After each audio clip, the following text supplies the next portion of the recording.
चलिए सबसे पहले कंपनी बना लेते हैं। देख पा रहे हैं आप स्क्रीन?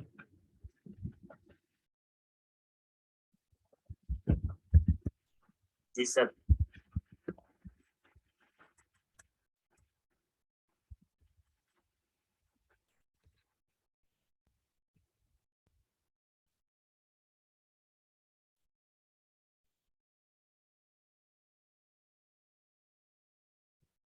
और उसके बाद क्रिएट में जाएंगे,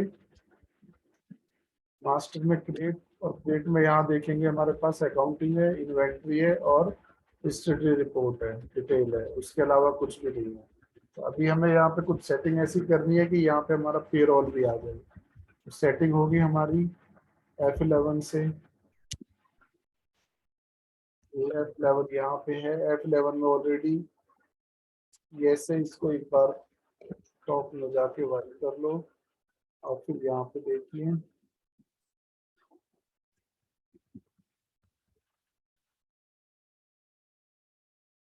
दिया हुआ है। उसके बाद F12 में जाके देख लो, अगर 11 में नहीं मिल रहा है तो कुछ डे बुक में आ जाओ या बाउचर में आके फिर F12 कर लो। ये हो गया F12। और F12 में आप इसको यस करो पहले, और यहाँ पे कोई देखना कोई एंट्री है उससे रिलेटेड। सो इन्वेंट्री डिटेल यस है यहाँ पे।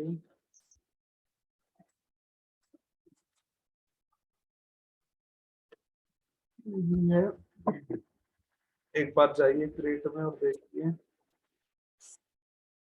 इन्वेंट्री हो गया, स्टडी हो गया, उसमें हमें देखना है पेरोल, राइट। तो आप F11 में जाइए और यहाँ पे इसको यस कीजिए पहले फुल मोड में।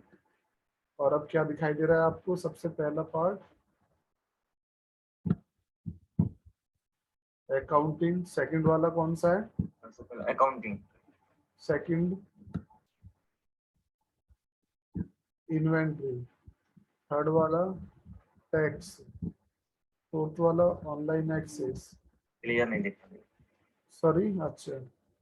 और ये कौन सा ऑप्शन है आपका?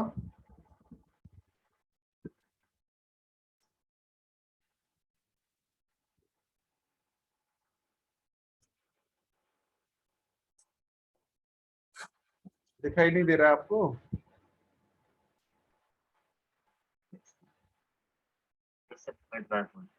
पेरोल, ठीक है। तो ये यहाँ पे पेरोल है, इस पेरोल को क्या करो आप, यस कर दो।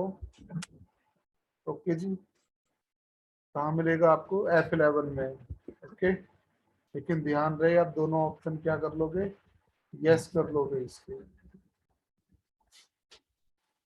Okay sir. पेरोल, और अगर पेरोल में टैक्स की इंफॉर्मेशन को भी इनेबल करना है तो फिर इस ऑप्शन को आप यस करोगे, अदरवाइज नो रहने दोगे। तो अभी इसको नो ही रहने देता हूँ मैं और इसे यहाँ पे सेव कर देता हूँ। ओके, पेरोल ऑन करने के बाद कहाँ पे दिखाई देगा वो मुझे?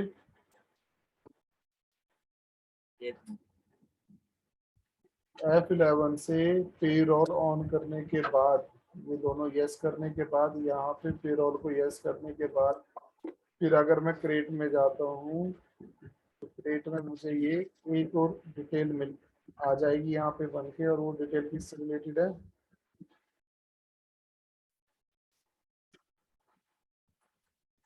पेरोल से रिलेटेड डिटेल है। तो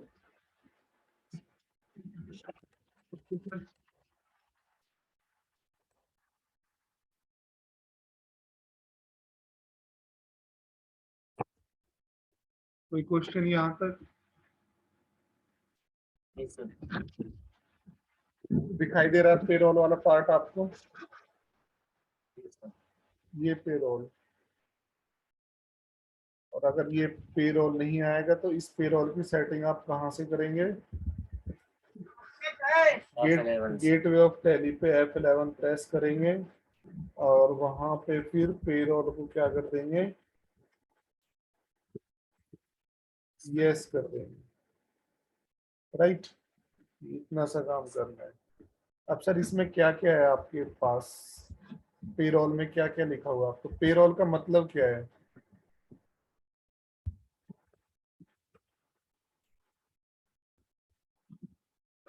जो इंफॉर्मेशन सैलरी से रिलेटेड हम किसी भी सॉफ्टवेयर में रखते हैं, अपने एम्प्लॉय से रिलेटेड, कितने एम्प्लॉय है, एम्प्लॉय का बायोडेटा क्या है, एम्प्लॉय का नाम क्या है, उसकी पोस्ट क्या है, उसकी सारी डिटेल्स क्या है, राइट, उसका बैंक का अकाउंट नंबर क्या है, उसकी अटेंडेंस कितनी है, ये सारी की सारी डिटेल, और उसके साथ जो भी हमने लेन देन किया है, जो भी ट्रांजेक्शन किया है, ये सारी इंफॉर्मेशन जो है वो आपकी किसके अंदर में आती है? Payroll master payroll. के अंदर। ठीक है। तो अगर आप किसी कंपनी का कोई सेम बनाएंगे या किसी कंपनी का अगर आप एग्जांपल लेंगे, तो कंपनी में काम करने वाले लोग होते हैं, और जो काम करने वाले लोग होते हैं वो अलग अलग डिपार्टमेंट के होते हैं।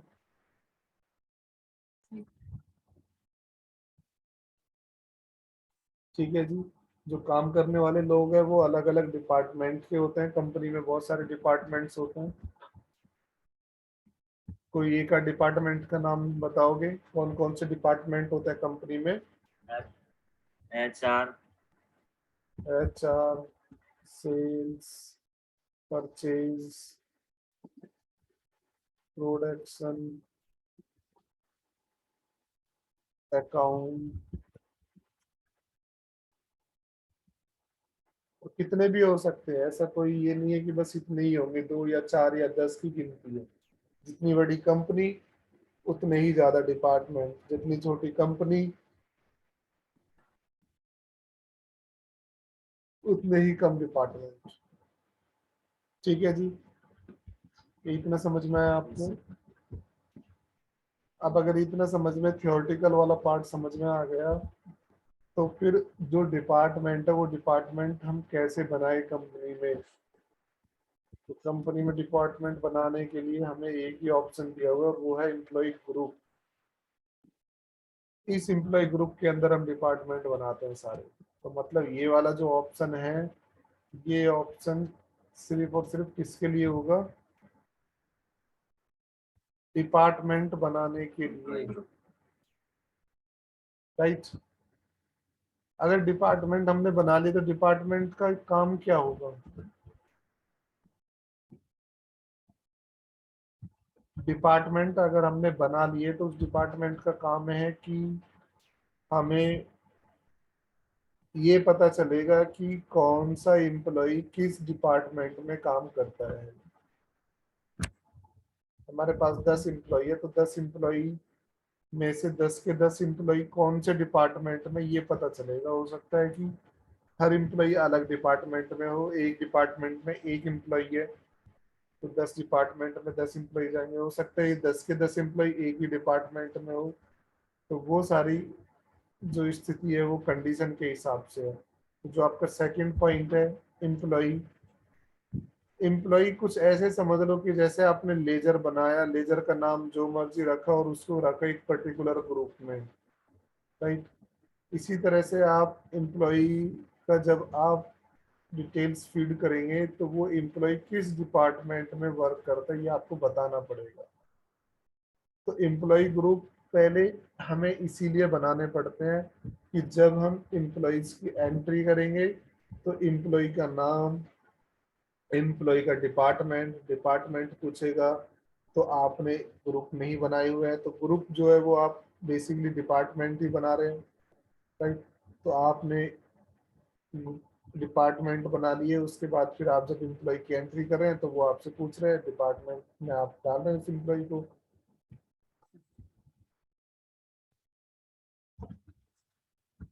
फिर आपका जो वर्क हो रहा है वो वर्क किस तरीके से हो रहा है, मतलब आप अटेंडेंस जो बना रहे हैं वो किस तरह की अटेंडेंस बना रहे हैं, आप यूनिट में बना रहे हैं, आप वर्क में बना रहे हैं, राइट। फिर यहाँ पे अटेंडेंस का कुछ टाइप है, और फिर ये आपका क्या है, पे रोल हो गया, आपका पे हेड हो गया। तो चलिए इसको शुरू करते हैं। सबसे पहले क्या बनाना पड़ेगा हमें? Employee group. सबसे पहले हमें ग्रुप बनाना पड़ेगा। तो हम एम्प्लॉय ग्रुप में आए और यहाँ पे हमने ग्रुप बनाया। HR। देखिए ये जो प्राइमरी सेक्शन है, जो सबसे पहला ग्रुप बनाओगे, जो सबसे पहला ग्रुप बनाओगे उसको हमें प्राइमरी में ही रखना पड़ेगा, राइट।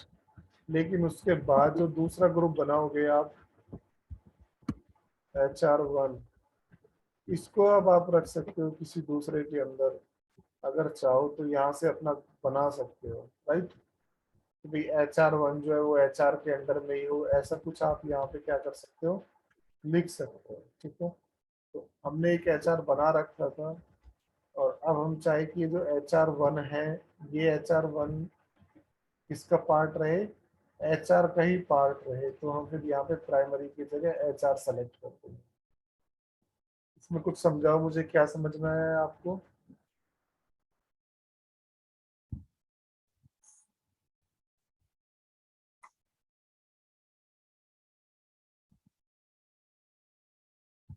इसमें मुझे ये समझ में आया कि जो HR का सबसे मेन डिपार्टमेंट मैंने बनाया, उस मेन डिपार्टमेंट को भी मैं डिवाइड करना चाहता हूँ दो पार्ट में, HR1 में और HR2 में, राइट। तो मैं HR1 का जब ग्रुप बनाऊंगा और HR2 का ग्रुप बनाऊंगा, तो उसको अंडर में मैं रखूंगा किसके, HR HR के अंडर में रखूंगा। इससे क्या फायदा होगा, इससे फायदा ये होगा कि HR1 और HR2 के अंडर में जितने भी इम्प्लॉय आपके होंगे, या उन इम्प्लॉय से रिलेटेड जो भी ट्रांजैक्शन होगा, उस सब की डिटेल किसके पास रहेगी, HR के पास।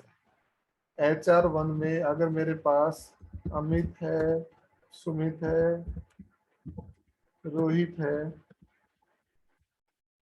और HR2 में भी अगर मेरे पास कोई कोई इम्प्लॉय है, शिवम है, रवि है, रंजन है,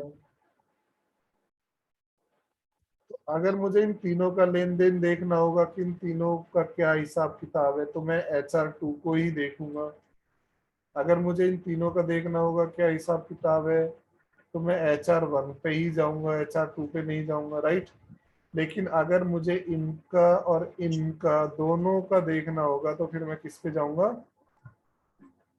HR पे जाऊंगा। HR क्योंकि HR जो है वो रिप्रेजेंट कर रहा है HR1 का भी, चाहे वो सैलरी का टोटल हो, चाहे वो जो भी इनको आपने दिया है सैलरी में वो हो, या किसी भी तरह का लेन देन हो, वो HR पे, ठीक है। इसका एक और आप बेस्ट एग्जांपल ले सकते हो, अगर आपको इतना समझ में आया होगा तो ये भी समझ में आएगा। जैसे कंपनी है, ओके, और कंपनी का जो है,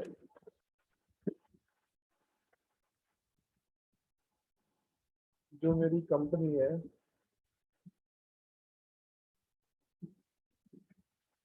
कंपनी के मेरे दो डिपार्टमेंट हैं, या कंपनी में मेरे समझ लो दो तरह से वर्क होता है कंपनी में, राइट। या कंपनी के दो ब्लॉक हैं, राइट। तो कंपनी के अगर मेरे दो ब्लॉक है, तो मैंने क्या किया, एक ब्लॉक का बना दिया मैंने ग्रुप। पहले तो सबसे मेन ग्रुप मैंने बनाया HR, राइट, ये लीजिए HR।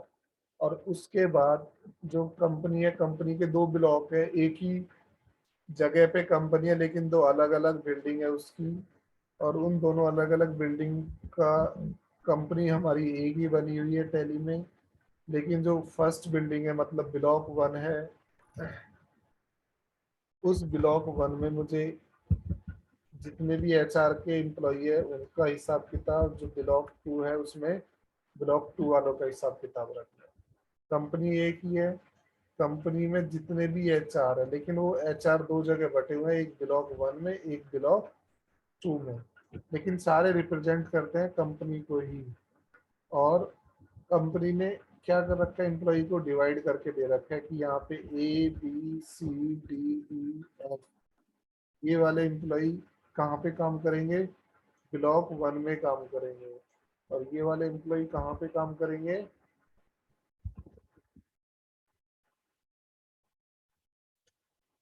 ये सारे काम करेंगे ब्लॉक 2 में। ओके, तो अब आप कैसे बनाएंगे? आपने गए ग्रुप में जाने के बाद ग्रुप का नाम बनाया HR, फिर आप दोबारा से आएंगे, यहाँ पे क्या लिखेंगे HR1 की जगह? 1 ब्लॉक 1, राइट। और ब्लॉक 1 को अंडर में किसके लेके आएंगे? अंडर में आप लेके आएंगे उसको HR के, ठीक है जी, और ओके कर देंगे। उसके बाद फिर ब्लॉक 2 लेंगे आप, और ब्लॉक 2 भी किसके अंडर में लेके आएंगे? HR के अंडर में लेके आएंगे। आगे ग्रुप की बात समझ में? ठीक है। अगर मुझे यही वाला यहाँ पे सिनेरियो करना हो तो मैं यहाँ पे ग्रुप में आया और मैंने लिखा यहाँ पे नोएडा, नोएडा ब्रांच मतलब, और नोएडा पे एक मैंने बनाया, और नोएडा में मेरे पास दो जगह पे मेरे एम्प्लॉई हैं, और एक मैंने लिख दिया सेक्टर 1। देखिए सेक्टर 1 वाला प्राइमरी में नहीं जाएगा, किस में जाएगा? नोएडा में जाएगा। और फिर मैंने लिख दिया सेक्टर 2, और ये सेक्टर 2 वाला भी नोएडा में ही जाएगा। सेक्टर 3 वाला भी नोएडा में ही जाएगा। सेक्टर 4 वाला भी नोएडा में ही जाएगा। तो आपको समझ में आ गया कि कितना काम सिस्टमेटिक तरीके से हो रहा है। आगे बात समझ में आपको? सर। ये इसकी वर्किंग है। उसके बाद जब एम्प्लॉय मैं यहाँ पे लूंगा तो मैंने लिखा एम्प्लॉय का नाम अमित है। अमित काम कहाँ पे करता है? अमित काम कर रहा है नोएडा में, लेकिन नोएडा में कहाँ पे? सेक्टर 1 में, सेक्टर 2 में, सेक्टर 3 में, ठीक है। तब मैं यहाँ पे कहूँगा कि ये लो सेक्टर 1। आधी सर बात समझ में? ठीक है। नोएडा मैंने यहाँ पे सिटी का नाम रख दिया नोएडा। नोएडा की जगह आप रख सकते हैं HR। ओके, HR का ऑलरेडी बना हुआ था इसीलिए मैंने, या फिर HR इन नोएडा। नोएडा में कितने HR के एम्प्लॉई है? तो नोएडा में सेक्टर 1 में, सेक्टर 2 में, सेक्टर 3 में। अब अगर मैं सेक्टर 4 लेता हूँ तो सेक्टर 4 का मतलब क्या है? अब अगर मैं यहाँ पे सेक्टर 4 लूँ, यहाँ पे अगर सेक्टर 4 आएगा तो सेक्टर 4 किसके अंडर में है? नोएडा। नोएडा के अंडर में। तो इन तीनों चारों के अंडर में जो कुछ भी आएगा वो सारे किसके अंडर में होंगे?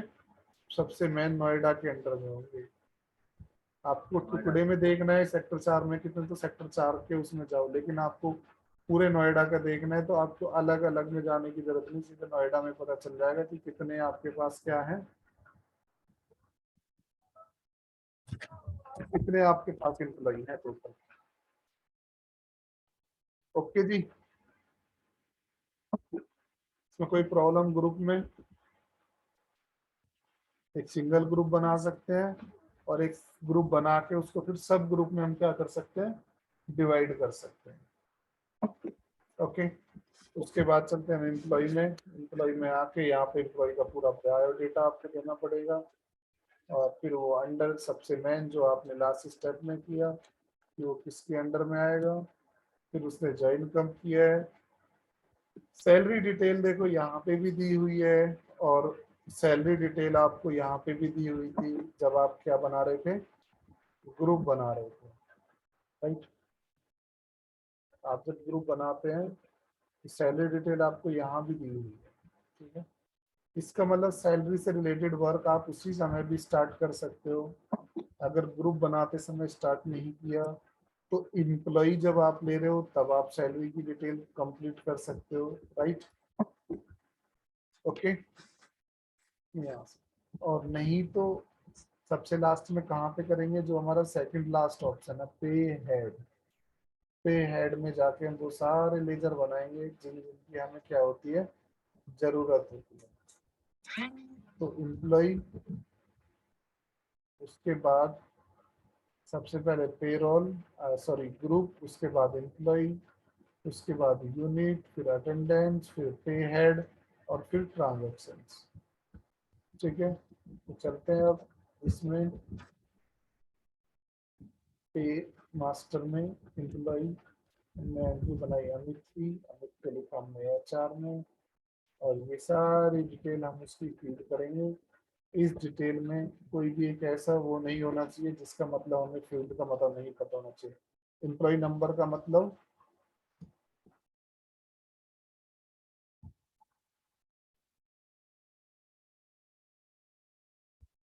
सर जी, एम्प्लॉय नंबर का मतलब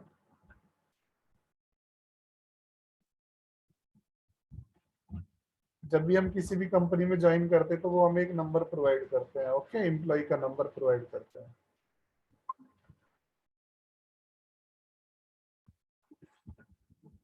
हेलो,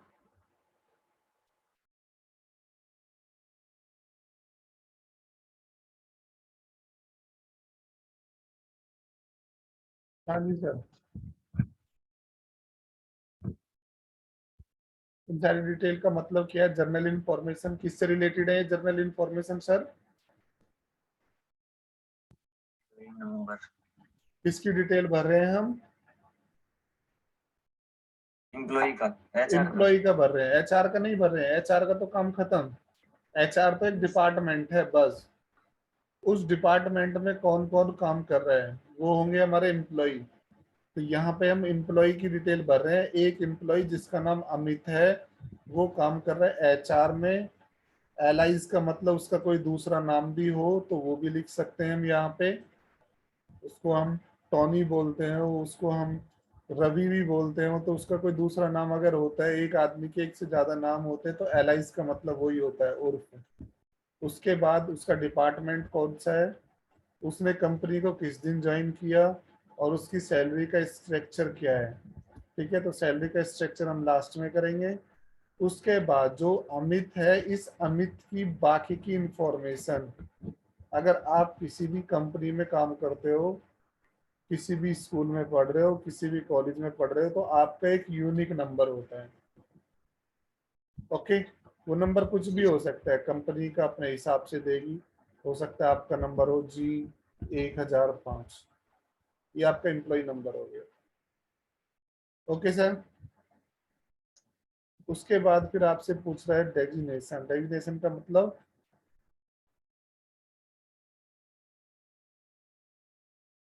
इसका दूसरा वर्ड याद रख लो। अगर आपको ये याद नहीं आ रहा है तो इसका मतलब नहीं याद आ रहा है, तो पोस्ट।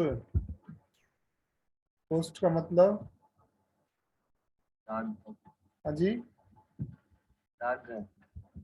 पोस्ट का मतलब भाई वो क्या है। ठीक है ना, एम्प्लॉय का नंबर हमने लिखा यहाँ पे G1005। वो है तो एचआर में, लेकिन एचआर में क्या है? एचआर में कंप्यूटर एंट्री ऑपरेटर है, एचआर के अंडर में वो मैनेजर है, एचआर के अंडर वो एचआर डिपार्टमेंट में वो सब मैनेजर है, एचआर डिपार्टमेंट में वो असिस्टेंट है, एचआर डिपार्टमेंट में है क्या वो। राइट, तो उसकी पोस्ट यहाँ लिखते हैं। डेजिग्नेशन मतलब पोस्ट क्या है वो। ओके, तो यहाँ पे लिखा हमने मैनेजर, वो मैनेजर है। ओके जी। फिर उसका फंक्शन क्या है? उसका फंक्शन है हायरिंग, इंटरव्यू लेता है वो। लोकेशन क्या है? लोकेशन कौन सी, किस तरह की लोकेशन की बात कर रहे हैं? बोलो। कंपनी है, बहुत बड़ी कंपनी है, बहुत बहुत बड़ा एरिया है। उस एरिया में ब्लॉक के बारे में बोल सकता है कि हाँ भाई उस बिल्डिंग में, बिल्डिंग 1 में, बिल्डिंग 2 में उस जगह पे बैठते हैं। या फिर सिटी में अलग अलग हो सकता है कि एक सिटी के अंदर है तो किसी अलग अलग सेक्टर में हो सकते हैं। राइट, तो यहाँ पे लोकेशन हमने लिखी जैसे ग्राउंड फ्लोर, फ्लोर। जेंडर आपको पता ही होगा। डेट ऑफ बर्थ के बारे में आप के लिए पता ही कर लोगे। कोई भी डेट इसमें नहीं लेगा, एक दो डेट के अलावा, ये हमें ध्यान रखना है क्योंकि एजुकेशन वर्जन है। ब्लड ग्रुप, ठीक है जी। फादर मदर का नाम,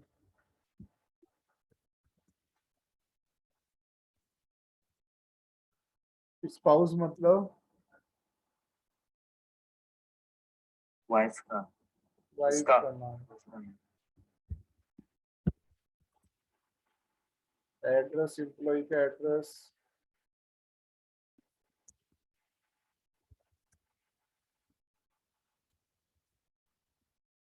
उसका मोबाइल नंबर, उसका एड्रेस बड़ा है तो उसके लिए भी यहाँ पे दिया हुआ है, राइट।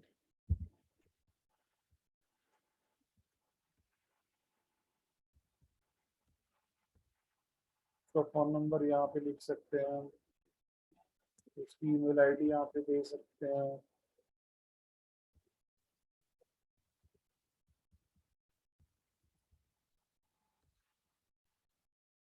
फिर आगे आगे बैंक की डिटेल उसकी प्रोवाइड करो, यस किया तो यहाँ पे बैंक की डिटेल मांग रहा है।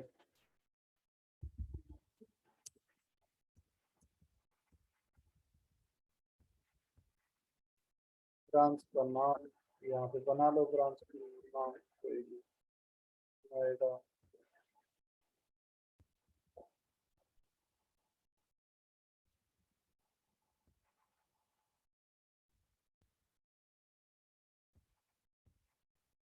ट्रांजेक्शन टाइप, चेक से पैसा देना है या ऑनलाइन देना है या कोई अदर तरीका है, ये दीजिए। सारा हो गया यहाँ पे।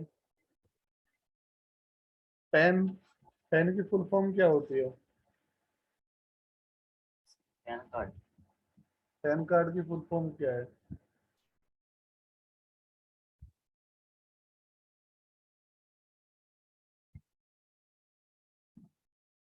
P4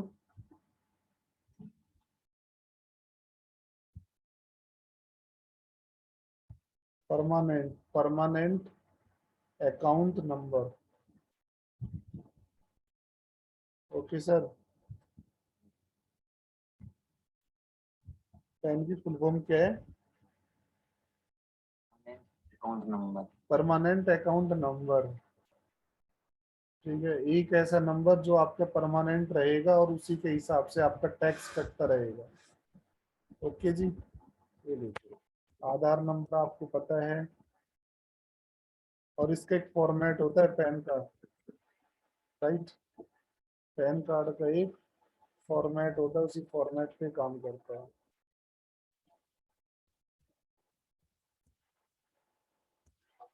इस तरह का कुछ फॉर्मेट होता है, ठीक है। इसको आप देख लेना, एक बार समझ लेना।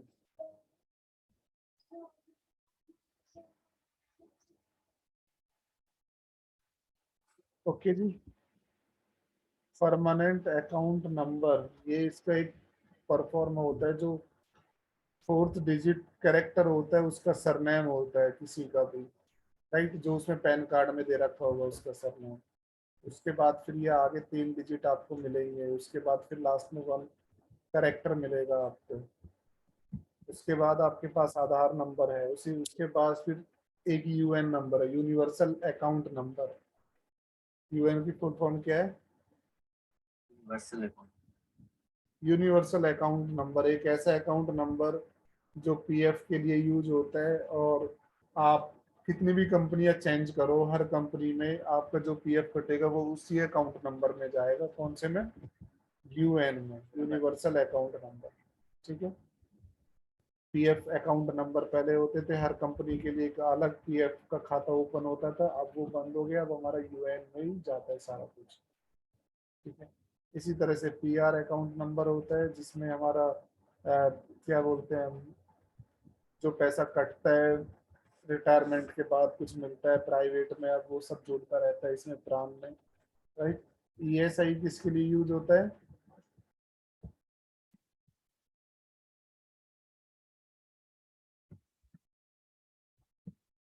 ईएसआई सुने? ईएसआई हॉस्पिटल आप,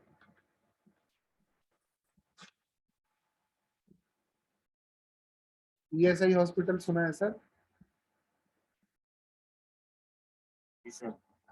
हाँ, तो ईएसआई हॉस्पिटल होता है सर, यहाँ पे नोएडा में भी है। उसमें क्या होता है कि जो भी आदमी होते हैं, जो भी 10,000 15,000 की नौकरी कमाते हैं, पैसे कमाते हैं, उनका ईएसआई कटता रहता है, उनका कार्ड बन जाता है फैमिली के कार्ड का। अगर उनको कोई प्रॉब्लम होती है तो उस हॉस्पिटल में जाके इलाज करा सकते हैं हम, राइट। काफी सारी फैसिलिटीज मिलती है, सब कुछ होता है वहाँ पे, कि जाके वहाँ पे करा सकते हैं, फ्री इलाज होता है उनका। ईएसआई हॉस्पिटल सबसे बड़ा यहीं पे है, 12-22 में नोएडा में। ठीक है जी, तो इस तरह से आप ये सारा कुछ कर देंगे और ये एक्सेप्ट करा, तो ये एक एम्प्लॉय का रिकॉर्ड बना। ओके, अब यूनिट वर्क में आ जाओ। जितने आपके पास एम्प्लॉय होंगे सबकी रिकॉर्ड बनाएंगे आप। कंपनी ऑलरेडी चल रही है, आज ही 2 एम्प्लॉय ने ज्वाइन करा है, उनकी डिटेल हम आपके पास है, आप एम्प्लॉय में जाकर बना देंगे। ओके जी। उसके बाद क्या है आपका यूनिट वर्क। यूनिट वर्क में आप दे दो आपका वर्क किस तरीके से होता है। 2-3 तरीके से आप दे सकते हो एम्प्लॉय का। एक तो एम्प्लॉय के ओवर टाइम का ध्यान रखना पड़ेगा आपको, तो उसके लिए 1 घंटे का बना सकते हो आप आवरली, कि भाई कितने घंटे काम किया। एक आप डे के हिसाब से तो करते ही हैं, राइट। यहाँ पे ले लीजिए, DAY है नहीं कोई भी, तो आप खुद से बना सकते हो। यहाँ पे ये बना दिया आपने, एक के हिसाब से बना सकते हो, एक किसके हिसाब से बना सकते हो, आवर के हिसाब से बना सकते हो, घंटे के हिसाब से। किसके लिए? ओवर टाइम के लिए। ओके जी, अगर किसी ने ओवर टाइम लगाया तो घंटे में काउंट करोगे ना आप।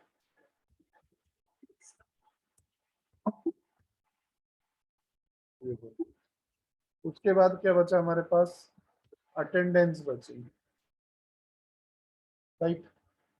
अटेंडेंस किस किस तरह की अटेंडेंस होती है, मतलब किस किस तरह की आपको छुट्टी मिल सकती है, इसमें ये है, राइट। तो एक तो आपको मिलेगा यहाँ पे अटेंडेंस, जो आप बनाओगे वो बनाओगे लीव। और हर जगह अलग अलग बन सकती है, हर ऑर्गेनाइजेशन में, हर कंपनी में। ठीक है, यहाँ पे सिंपल सा ले लेते हैं हम। हमें लिखा है यहाँ पे लीव विद पे। इसका मतलब क्या है?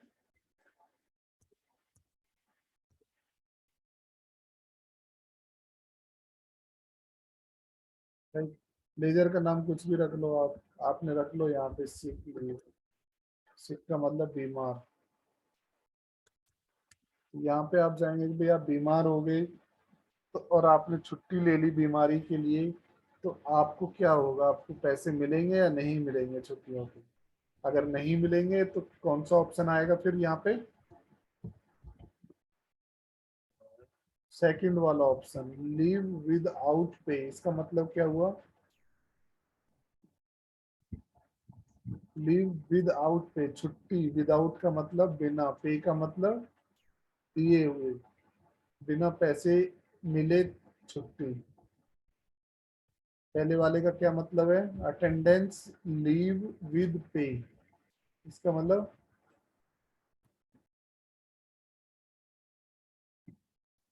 अटेंडेंस लीव विद पे। अटेंडेंस का मतलब हाजिरी आपकी लगेगी छुट्टी पे, और उसकी क्या मिलेंगे आपको? सैलरी मिलेगी। सैलरी मिलेगी। आप छुट्टी पे हैं फिर भी आपको सैलरी मिल रही है। आप छुट्टी पे हैं तो आपको सैलरी नहीं मिलेगी, राइट। आपने ओवर टाइम लगाया तो आपको सैलरी मिलेगी, राइट। या फिर आप अपने हिसाब से यहाँ पे कुछ बना सकते हो कि भैया 5 डे वर्किंग होता है या 6 दिन की वर्किंग होती है, और 7वें दिन भी संडे को भी मिल जा रहा है, तो उसका भी यहाँ पे क्या बना सकते हो आप? रूल बना सकते हो। ठीक है, क्योंकि उसको बुलाया आपने संडे को, तो आपको उसको क्या देना पड़ेगा? छुट्टी देनी पड़े, पैसे देने पड़ेंगे। Okay sir. तो हमने यहाँ पे सिक लीव बनाया कि सिक लीव जो है उसकी हमें छुट्टी के पैसे मिलेंगे। एक हमने बना दी यहाँ पे वीकेंड। वीकेंड में भी हमने बना दिया लीव पे। ठीक है। फिर हमने यहाँ पे दे दिया लॉन्ग सिक लीव। तो यहाँ पे हमने बना लिया लंबी छुट्टी के लिए, हमने बना लिया उसको कि ये बिना पे के आपको मिलेगी। ओके जी। आपने यहाँ पे बनाया एक ओवर टाइम। ओवर टाइम को आप किसमें ले जाएंगे? प्रोडक्शन में ले जाओ। ये लीजिए, और घंटे के हिसाब से या डे के हिसाब से ये लीजिए। HRS वो है जो हमने बनाया था। ओके। अगर वहां पे नहीं देते हम, अगर ये यूनिट वर्क में HR नहीं देते तो यहाँ पे दिखाई नहीं देता। इसमें आगे बात समझ में? इसमें कोई प्रॉब्लम ग्रुप में, एम्प्लॉय में, यूनिट में, नहीं सर। अटेंडेंस में? अब रह गया हमारा पे हेड। पे हेड को समझना बहुत ही सिंपल है। जो भी आपने एक्सेल में सैलरी से रिलेटेड काम किया है, ठीक है, उसी वर्क को यहाँ पे थोड़ा सिस्टमेटिक तरीके से और एक अच्छे मैनेजेबल ढंग से, मतलब काम किया और हो गया इस तरह के ढंग से यहाँ पे कर सकते हैं। एक्सेल में तो फॉर्मूले लगाने की जरूरत पड़ती है, यहाँ कुछ नहीं। पे हेड में आप आइए और सैलरी के बारे में थोड़ा सा जानिए। सैलरी के बारे में कुछ पता है? कुछ सैलरी कैसे कैसे आता है? हम्म,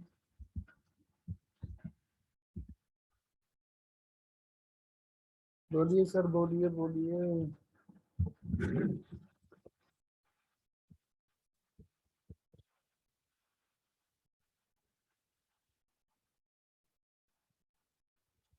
देख पा रहे हो आप?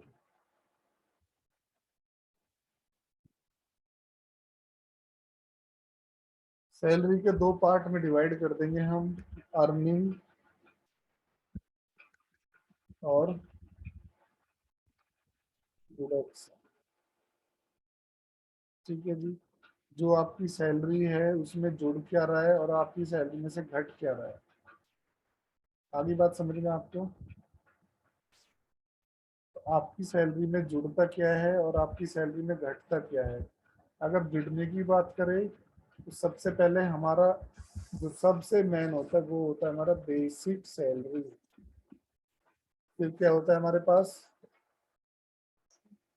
HRA, house rent. फिर क्या आता है हमारे पास? PA, फिर DA, बोनस, राइट। और कितने सारे फील्ड हो सकते हैं, ठीक है। ओवर टाइम, ठीक है। और भी कितने सारे फील्ड हो सकते हैं, कंपनी के हिसाब से, काम के हिसाब से, पोस्ट के हिसाब से बढ़ते और घटते रहते। डिडक्शन में क्या डिडक्ट होगा आपका? TDS, PF, ESI, canteen, right. ये हो गया आपकी डिडक्शन। और भी पता नहीं क्या क्या डिडक्ट कर सकते हो। ऐड में और कुछ ऐड करना है तो यहाँ पे मेडिकल ले सकते हो आप, यहाँ पे एजुकेशन ले सकते हो, ठीक है। और अगर डिडक्शन की बात करें तो टैक्स कट रहा है, PF कट रहा है, ESI कट रहा है, कैंटीन कट रहा है, राइट। कोई एडवांस ले रखा है वो कट रहा है, ठीक है। कोई पेनल्टी लगी हुई है वो कट रही है, ये डिडक्शन हो गई। अब तो समझ में आ रहा है कुछ? अब इसमें क्या क्या समझ में आया आपको? सैलरी को दो पार्ट में डिवाइड किया गया है। एक तो सैलरी मिलती है, दूसरा सैलरी में से पैसे घटते हैं। जो मिलते हैं वो इन नाम के मिल सकते हैं। जरूरी नहीं है कि आपकी सैलरी स्लिप में ये सारे ही लेजर के नाम हो, ऐसा बिल्कुल भी पॉसिबल नहीं हो सकता। आपकी पोस्ट के हिसाब से, आपकी कंपनी के हिसाब से, आपकी सैलरी के हिसाब से डिडक्शन वाले लेजर और अर्निंग वाले लेजर क्या होंगे, दिखाई देंगे। ओके। यहाँ पे आपको पे हेड टाइप में क्या दिखाई दे रहा है? ये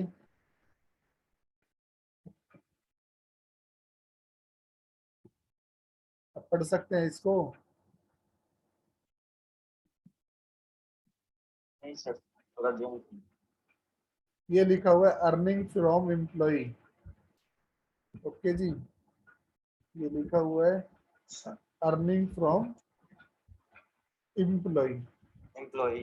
तो जब आप यहाँ पे जो लेजर बनाओगे वो लेजर का पैसा आपकी सैलरी में जुड़ रहा है, जैसा अभी हमने यहाँ पे किया था, ठीक है जी।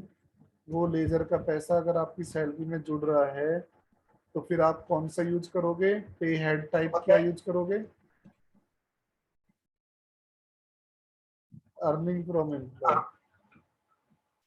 और अगर वो पैसा यहाँ पे घट रहा है आपकी सैलरी में, उसका लेजर यूज कर रहे हो, तो फिर आप कौन सा यूज करोगे इधर? अर्निंग की जगह डिडक्शन, ठीक है। और टैक्स से रिलेटेड है कोई, TDS का या किसी चीज का है, तो फिर आप यहाँ पे क्या करोगे?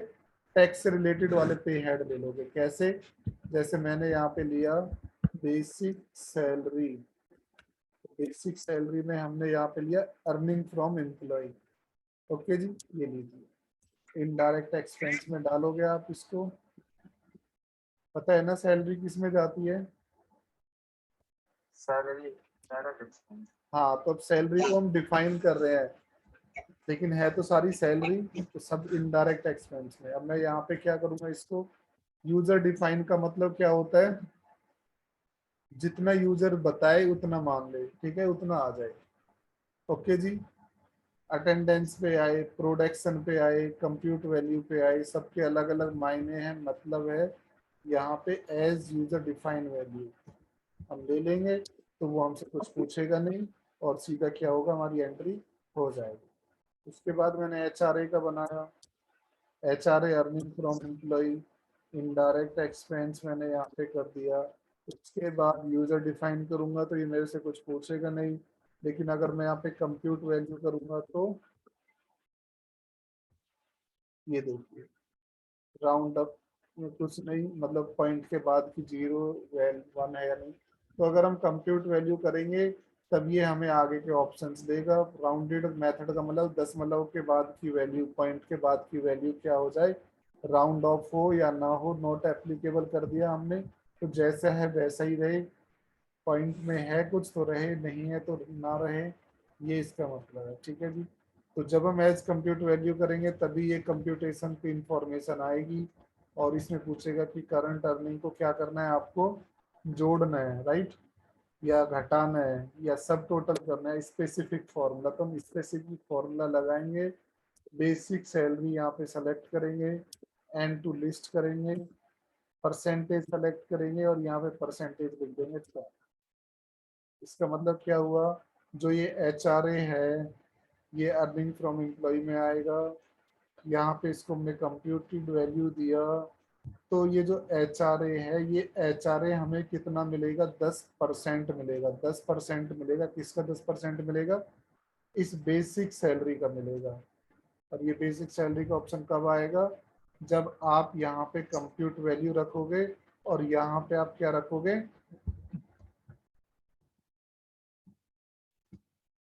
ऑन स्पेसिफाइड फॉर्मूला, कि हमें एक स्पेसिफाइड फॉर्मूले पे निकालना है ये।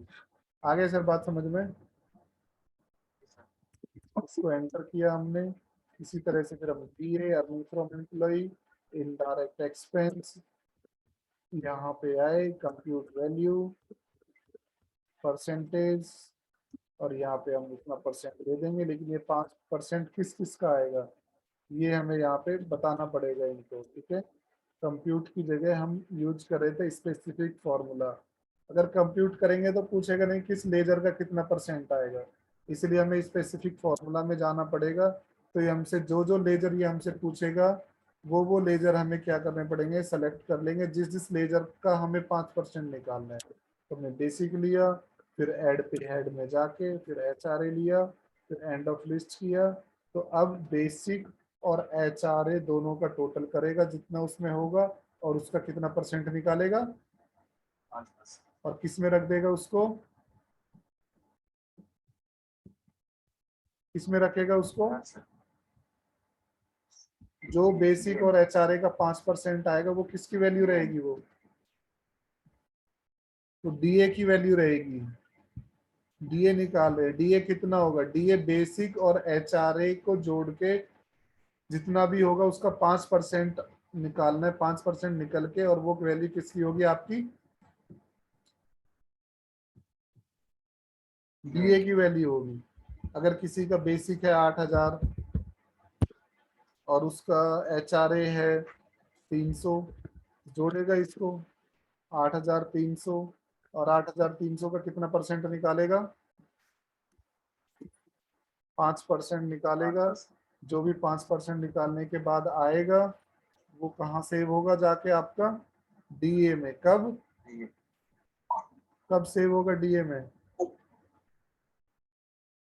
जब इसका बेसिक सैलरी से निकालेंगे। हाँ, जब इसकी सैलरी निकालेंगे, जब इसकी सैलरी बनाएंगे। ठीक है जी, इसी तरह से TA ले लेता हूँ, earning from employ, indirect expense, और यहाँ पे कंप्यूटराइज वैल्यूज, उसके बाद ऑन स्पेसिफिक फॉर्मूला, बेसिक, फिर ऐड पे हेड डीए, फिर ऐड पे हेड एचआरए, ये लीजिए तीनों ले लिए यहाँ पे। कितना परसेंट तीनों का, कुछ गड़बड़ हो गया, गलत हो गया, ठीक है, नीचे का नहीं ले पाया। आगे अब बात समझ में आपको। इसी तरह से और यहाँ पे ले लेते, जैसे मैंने टीडीएस लिया, तो टीडीएस घटेगा या जुड़ेगा? यस, घटेगा सर। घटेगा, तो डिडक्शन फ्रॉम एम्प्लॉय। किस तरह का खर्चा है वो अंडर किस में आएगा? टीडीएस डायरेक्ट एक्सपेंस में, इनडायरेक्ट एक्सपेंस में? डायरेक्ट। टैक्स है वो। टीडीएस का मतलब टैक्स डिडक्शन एट सोर्स, तो वो आपका ड्यूटी एंड टैक्स में ही जाएगा सर जी, राइट। और यहाँ पे कितना जाएगा? अगर हम यूजर डिफाइंड वैल्यू रखते हैं तो इसका मतलब जितना हम दे देंगे उतना क्या होगा? कट जाएगा। आ रही है बात समझ में? उसके बाद अगर हम यहाँ पे एक बना ले ईएसआई का, तो ईएसआई क्या है हमारा? जुड़ेगा या घटेगा? यस सर, घटेगा सर। तो वो घटता है, ठीक है। तो घटने के लिए, लेकिन वो क्या है? एम्प्लॉय का है। तो यहाँ पे दो ऑप्शन और दिए हुए हैं, एम्प्लॉय स्टैट्यूटरी डिडक्शन और कंट्रीब्यूशन, राइट। तो हम कटवा नहीं रहे, जो ईएसआई का पैसा है वो हमारी सैलरी से कटता है, लेकिन वो जुड़ता है, कंट्रीब्यूट कर रहे हैं हम, राइट। गवर्नमेंट को पैसे दे रहे हैं कि भाई कभी भी हम हॉस्पिटल में जाए तो इलाज हो। Okay sir. तो यहाँ पे हमने एम्प्लॉय स्टैट्यूटरी और कंट्रीब्यूशन में हम यहाँ पे जाएंगे। हेलो,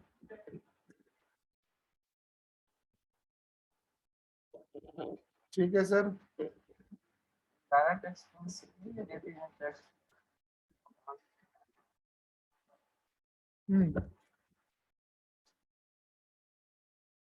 वहाँ इनडायरेक्ट अंडर में सर। हाँ, अंडर में इनडायरेक्ट एक्सपेंस, क्योंकि ये उस तरह का नहीं है ना, ये तो एक कंट्रीब्यूशन है। कंट्रीब्यूशन का मतलब सहयोग है। ओके, ये क्या है? एक, ये एक आप क्या कर रहे हैं? कंट्रीब्यूट कर रहे हो इसको।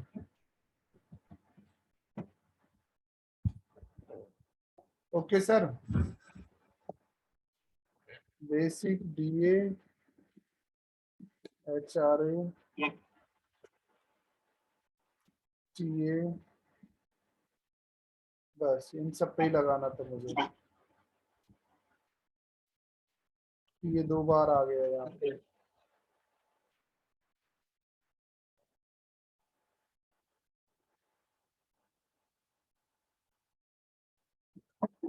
इस तरह से करेंगे आप। ओके जी, अब आप चले जाओ यहाँ पे बाउचर में, और बाउचर में कहाँ पे? अदर बाउचर, और अदर बाउचर में कहाँ पे जाओगे आप? पे रोल में, ठीक है। और पे रोल में आपको कैश से सैलरी देनी है या बैंक से देनी है, सेलेक्ट कर लोगे। अभी हमारे पास कैश का ही लेजर है तो कैश से चलते हैं। एम्प्लॉय भी हमने एक ही बनाया, इसलिए एक ही एम्प्लॉय का रिकॉर्ड दिखाई दे रहा है यहाँ पे। एम्प्लॉय बनाया तो उसकी बेसिक सैलरी कितनी है, उसका फिर डीए कितना है, उसका फिर पीए कितना है, उसका फिर एचआरए कितना है, उसका फिर अब ये दो लेजर कौन से बचे? डिडक्शन वाले। एक तो ईएसआई और दूसरा कौन सा है आपका? टीडीएस। ये लीजिए, अब जो अर्निंग थे वो सब जुड़े हैं यहाँ पे, डीआर देख सकते हो आप। और जो आपके डिडक्शन में थे वो आपके क्या है? कटे हैं। टीडीएस आपका यहाँ पे कट रहा है, ठीक है। ईएसआई का भी कटना चाहिए, तो वहां पे जाके उसको कुछ चेंज कर देंगे उसको, ठीक है। यहाँ पे जाके क्या करना पड़ेगा? ये एम्प्लॉय स्टैट्यूट कंट्रीब्यूशन की जगह डिडक्शन कर देंगे इसको, ठीक है जी, क्योंकि हमारा ईएसआई का पैसा कटना चाहिए, ना कि हमारी सैलरी में जुड़ के हमें मिले। ओके, तो अब ये भी क्या हो गया आपका सीआर हो गया है। ओके, तो टोटल सैलरी आपकी ये हुई, और इसमें से आपके कट गए पैसे। अब ये यहाँ पे आपको मिल रहा है 24 आवर्स। ओके सर, सर एक बार रिपीट कीजिए, कहाँ से लाए पेरोल? कौन सा वाला? अभी से लाए इसमें जब लिखा हुआ है। ये यहाँ से लेके आए हैं हम, मोर वाउचर में पेरोल।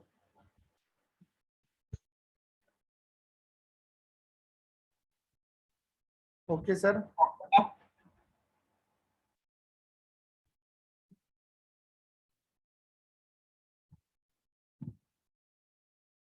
हेलो, हाँ सर।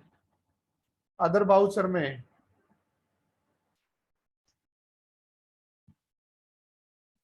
दिखाई दे रहा है अदर आपको? अदर वाउचर में पेरोल, इसी के लिए पूछ रहे थे पेरोल कहाँ से आया। Yes sir. अब पता चल गया। और कुछ? तो इसको मैं भेज दे रहा हूँ, ठीक है, ये आपके लिए काम हो गया है 2-3 दिन के लिए, आप इसको देखो थोड़ा सा, फिर और इधर उधर से